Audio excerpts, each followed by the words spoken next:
Kimler dünyandan keçti özünü tanımak için, sense dünyadan göçtün üreyde yaşamak için. Sen dünyanı değişip kalbde abide kurdun, cismin burada uyuyor, ebediyettir yurdun. Tarihlere yazılan şəxsiyyət var ilahi, adını halkın verdi dahi. Tarihlere yazılan şəxsiyyət var ilahi, adını halkın verdi dahi.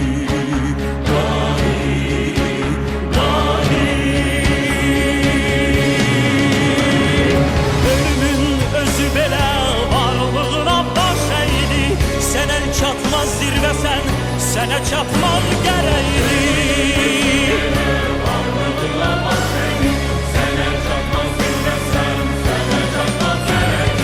Ölümün özü belə varlığına baş əydi. Sen el çatmaz zirve sene çatmaz gereğiydi. Tarihlere yazılan şəxsiyyət var ilahi, adını halkın verdi dahi.